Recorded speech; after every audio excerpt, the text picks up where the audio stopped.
Estamos conversando sobre o quarto selo, que ao ser aberto surge um cavalo amarelo e o seu cavaleiro possui uma coisa que os anteriores não têm. Esse é o único que tem o seu nome revelado, ou seja, é morte. E o inferno o segue bem próximo, ou bem de próximo. No capítulo 1, versículo 18 do Apocalipse, Jesus diz ao profeta João que possui as chaves da morte e do inferno, pois que apesar de ter morrido para o mundo, continua vivo pelos séculos dos séculos, ou seja, ensinou aos homens que a morte material não passa de um fenômeno de transição do mundo material, corporal, humano, para o mundo espiritual. Da mesma forma que o nascimento é a transição do mundo espiritual para o mundo material.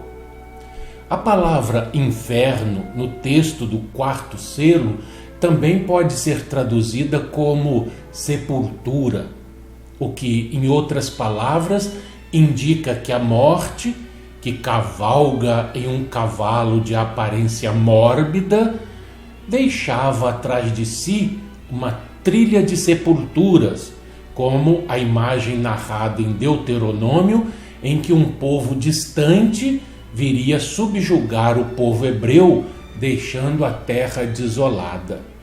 Essa morte do quarto selo, seguida pelo inferno, traça um paralelo com a quarta igreja, a que fica em Tiatira, para a qual o Cristo afirma em sua carta conhecer todas as obras dos dessa igreja, sendo as últimas obras até maiores que as primeiras, e que apesar disso ainda tem algo contra essas mesmas pessoas dessa igreja. Dá-lhe tempo para o arrependimento, só que ela não se arrepende. No caso da citação a Jezabel. Por isso virá a morte a seus filhos. Por ser quem sonda mentes e corações, Jesus conhece a intenção e o sentimento de cada um, não sendo possível enganá-lo com falsas promessas, com palavras vãs, pois que o valerá para medir na balança do terceiro selo são as obras que cada um deve apresentar diante do Cordeiro de Deus. Assim como ao cavaleiro do quarto selo foi dada autoridade sobre a quarta parte da terra, a mesma autoridade será concedida aos vencedores da igreja em Tiatira sobre as nações. E contrário ao quarto cavaleiro, que é seguido pelo inferno ou sepulturas, dando uma imagem de morte e obscuridade, na carta à igreja em Tiatira, o Cristo promete dar ao vencedor a estrela da manhã, numa simbologia de exaltação à vida, à luz e à claridade espiritual. Cabe a cada ser humano ou espírito vivente na terra escolher de que lado da balança permanecerá, pois a única certeza de tudo é que será realmente dado a cada um de acordo com as suas próprias obras. A espada, a fome, a morte e animais selvagens são uma referência ao livro Deuteronômio, capítulo 28, já visto por nós, e em Ezequiel, também já visto.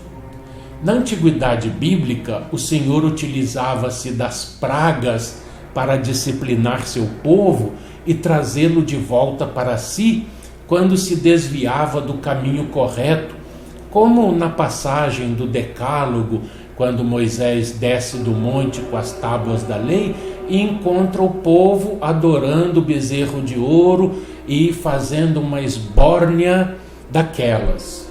E também da mortandade autorizada por Moisés, que se seguiu a essa cena